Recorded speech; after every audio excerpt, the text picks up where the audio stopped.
तो नमस्कार दोस्तों, स्वागत है आपका हमारे चैनल में। और कुछ भी बताने से पहले हम मनोज कश्यप और दीपक ठाकुर जी का धन्यवाद देंगे, जिन्होंने कल रात को 3:10 पर एक रेस्क्यू कॉल अटेंड किया 30 किलोमीटर दूर जाकर। जी हाँ दोस्तों, और ऐसा डेडिकेशन अगर हो आपको, आप में अपने कार्य के प्रति, या लगन आपकी अच्छी हो अपने कार्य के प्रति, तो आप कुछ भी अचीव कर सकते हैं। तो जो 3 बजे रेस्क्यू किया गया वो ये था, एक छोटा सा चेकर्ड कीलबैक। अब बात आती है दूसरी, डेडिकेटेड होना अलग है, लेकिन क्या है दोस्तों कि जब आपको कोई स्नेक दिखता है तो रेस्क्यूअर्स को आप जब कॉल करते हैं तो आपसे स्पेसिफिकेशन पूछते हैं। ऐसा नहीं है कि हमको आने में या रेस्क्यू उसका कोई टाइम अगर फिक्स ना हो तो हमको कोई दिक्कत होती है, रात को कोई दिक्कत है, ये नहीं है। अगर कोई बहुत डेंजरस स्नेक हो तो बिल्कुल हम रेस्क्यू उसके लिए जाते हैं, लेकिन अगर 30-40 किलोमीटर दूर जाकर हमको एक ऐसा स्नेक मिले जो बिल्कुल भी हार्मफुल नहीं है तो थोड़ी सी परेशानी होती है दोस्तों। क्योंकि मैंने आपको कई बार वीडियो में शुरू में ही बताया है कि हम ज़ीरो मार्जिन पर नहीं, नेगेटिव मार्जिन पर चलते हैं। कोई भी रेस्क्यूअर है वो नेगेटिव मार्जिन पर ही चलता है। तो नेक्स्ट टाइम अगर आप कॉल करते हैं तो जिस भी रेस्क्यूअर को आप कॉल करें, आइडेंटिफिकेशन दे। हमारे जो भी नंबर हैं सारे व्हाट्सएप के नंबर हैं, तो आप उस पर डिटेल पिक्चर भेजिए।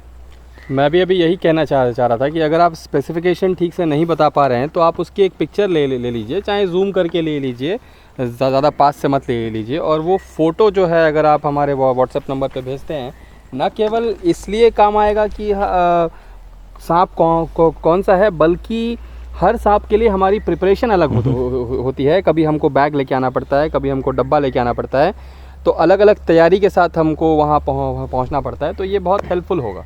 अगर आपको मतलब पता चल जाएगा, थोड़ा सा भी आइडिया हो जाएगा हमारे हम लोग को जो व्हाट्सएप करेंगे आपकी वो वेनेमस है या नहीं है, तो आपका डर उस हिसाब से रहेगा। अगर वेनेमस होगा तो डर है, अगर वेनेमस नहीं होगा तो आपका डर भी थोड़ा कम हो सकता है। तो चलिए दोस्तों, अब इसी नोट पर आगे बढ़ते हुए देखते हैं। आज हमारे पास 4 स्नेक्स हैं, जहाँ पर एक मैंने आपको कीलबैक, चेकर्ड कीलबैक दिखा दिया, और यहाँ पर एक देखिए, ये कल रात को ही जन्मा एक छोटा सा खूबसूरत सा बफ स्ट्रिप्ड कीलबैक है। ये उसका बेबी है और ये अभी हेल्दी है काफ़ी, क्योंकि जब ये एग से बाहर आते हैं तो योग से इनको काफ़ी ज़्यादा मात्रा में प्रोटीन मिलता रहता है। तो इसे भी एक ऐसे इलाके से मनोज ने निकाला जहाँ पर काफ़ी उम्मीद थी कि और भी बफ स्ट्रिप्ड कीलबैक के बच्चे मिलेंगे, लेकिन काफ़ी कोशिश करने ढूंढने पर भी नहीं मिला। तो इसे उठाकर लाना ज़रूरी था, क्योंकि वो सड़क के किनारे था और वहाँ पर इसकी मौत होना तय था। तो हम इसे जंगल पर नेचर के भरोसे छोड़ देंगे। साथ ही साथ 2 और यहाँ पर आप देखेंगे रैट स्नेक है। एक बालपेट से रेस्क्यू किया गया है और एक बालूद के इलाके से। तो चलिए, सबसे पहले हम चेकर्ड कीलबैक को छोड़ते हैं और सबसे आखिर में हम इस नन्हे मुन्ने को छोड़ेंगे। तब तक ये हमारी साथ सफ़र करेगा और देखेगा कि कहाँ पर हम क्या कर रहे हैं। तो दोस्तों, अब ये चेकर्ड कीलबैक को हम वाटर एरिया में आ गए हैं रिलीज़ करने के लिए। जहाँ पर हम थे वहीं पर लगा हुआ है और देखेंगे बहुत तेज़ी के साथ ये निकल जाएगा। जेनोक्रोफिस पिस्कैटस इसका साइंटिफिक नेम है, आम बोलचाल में ढोंडिया, और हमारे क्षेत्र में जो बोली इस्तेमाल की जाती है आम बोलचाल में ट्राइबल लोगों के द्वारा, उसमें इसे डोंड बक्कल कहा जाता है। तो ये ऊपर आ गया वापस से मनोज के पैरों की तरफ, और ये अब तेज़ी से पानी की ओर बढ़ चला है। तो प्राकृतिक वातावरण दोस्तों ज़रूरी होता है किसी भी स्नेक के लिए। तो ये अपने आप चला जाएगा और हमें कोई छेड़छाड़ नहीं करनी है इससे कि ये किस तरफ जाता है। ये अपने आप ही अपनी जगह निर्धारित कर लेगा। तो देखिए ये कहाँ पर घुसा जा रहा है। अब मैं अमित से रिक्वेस्ट करूँगा कि जल्दी से दोनों रैट स्नेक को रिलीज़ करें, क्योंकि ये बहुत ज़्यादा अग्रेसिव होते हैं और हैरान भी बहुत करते हैं। तो इनको भी इसी एरिया में छोड़ देते हैं, क्योंकि दोनों नॉन वेनमस हैं और प्राकृतिक इलाके इनके सिमटते जा रहे हैं।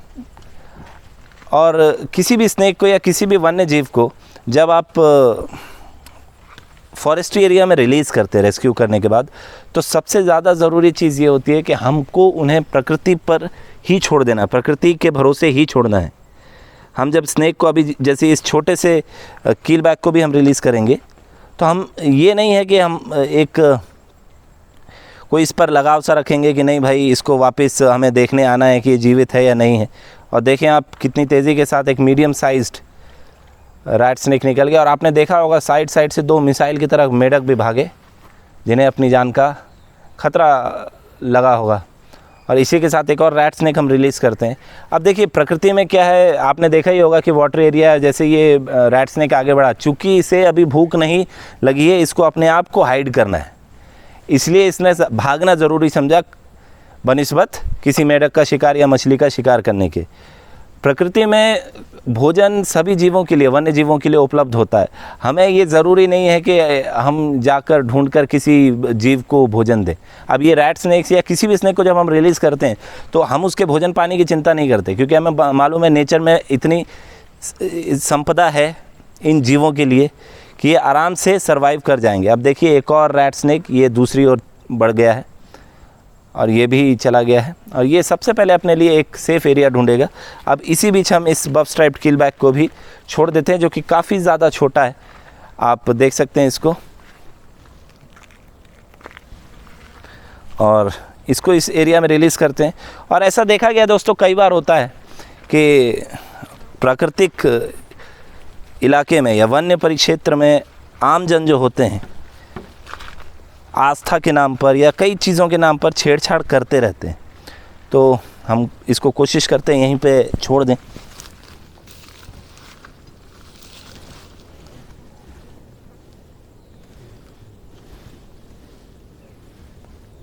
देखिए ये ज़रा सा फंस सा गया है कड़े के और मेरे हाथ के बीच में, बहुत ही ज़्यादा छोटा है ये। तो दोस्तों अब ये ग्रिप बना लेगा और चला जाएगा। रहते हैं रेडी। तो दोस्तों मैं आप बात कर रहा था कि प्राकृतिक परिक्षेत्र में जब हम किसी जानवर को छोड़ते हैं तो प्रकृति में भरपूर मात्रा में उनके लिए भोजन पानी की व्यवस्था होती है, चाहे वो स्नेक्स हो, चाहे कोई दूसरा वन्य जीव हो, चाहे बंदर ही क्यों ना हो। हमने एक चीज़ बहुत नोटिस करी है दोस्तों, हमारे क्षेत्र में नेरली घाट एक इलाका पड़ता है और बारसूर का घाट भी पड़ता है दोस्तों।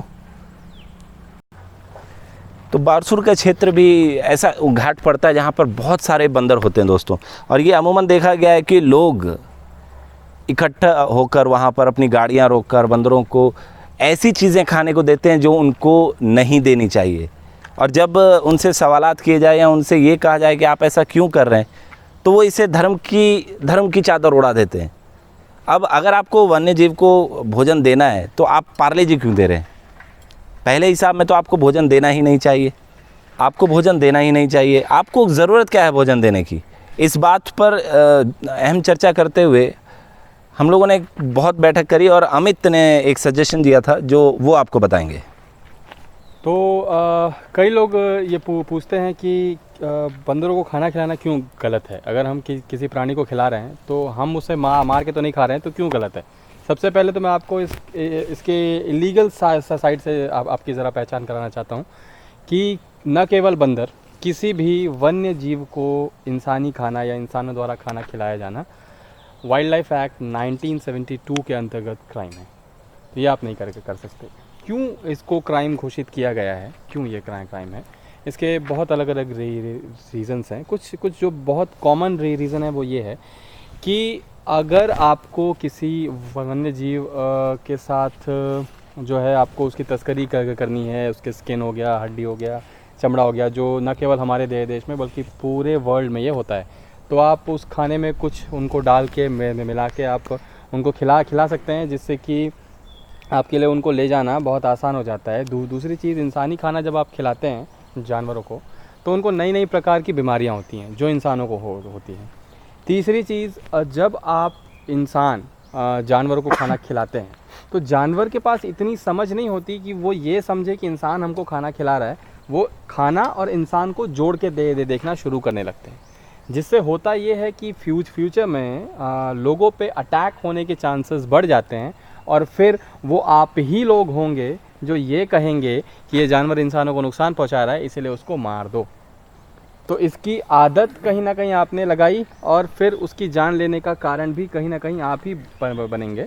अगर आपको चिंता है, वाकई में अगर आपको वन्य प्राणियों की चिंता है, तो सबसे बेहतरीन चीज़ है कि आप ज़्यादा से ज़्यादा पेड़ पौधे लगाएं, क्योंकि प्रकृति पेड़ पौधों से उन्हें अपना सारा भोजन जो है आसानी से प्राप्त हो जाता है।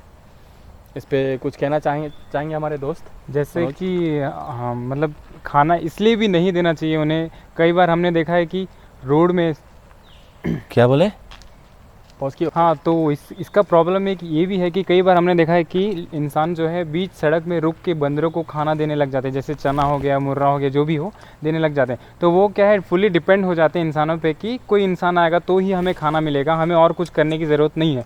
अगर कभी इंसान वहाँ से गुजरे ना या खाना ना दे तो वो भूखे ही रह जाते हैं और उनकी मौत हो जाती है। प्लस अगर वो रोड में ऐसे भीड़ लगा के अगर खाते रहेंगे, किसी ने उन्हें खाना दिया और वो रोड में खा रहे हैं, तो कई ड्राइवर ऐसे होते हैं कि उनके ऊपर से गाड़ी निकाल रहे हैं, जिससे भी उनकी मृत्यु हो जाती है। तो ये सब आपको करना नहीं चाहिए उनके जान के लिए भी। तो दोस्तों, नेचर का बैलेंस बना के रखने के लिए आपको ये ज़रूरी कदम उठाना होगा, जहाँ पर आपको ये चीज़ें अवॉइड करनी चाहिए। कोशिश हमारी ये होनी चाहिए कि हम बिल्कुल भी वन्य जीवों को ऐसा खाना ना दें जो हम खाते हैं। उनको उनके हाल पर, प्रकृति पर छोड़ देना चाहिए। संरक्षित प्रजातियां जो होती हैं उनका संरक्षण करना सरकार की और वन्य विभाग की जिम्मेदारी होती है। इसमें आम लोग अगर ना आए, अपनी धार्मिक आस्था को इससे ना जोड़ें, तो ये प्रकृति के लिए बेहतर होगा। आप रेस्क्यूज़ और रिलीजिंग के ऐसे ही वीडियोस के लिए और रोचक जानकारी के लिए आप हमारे चैनल को सब्सक्राइब करें। आज के लिए इतना ही। जय हिंद, वंदे मातरम।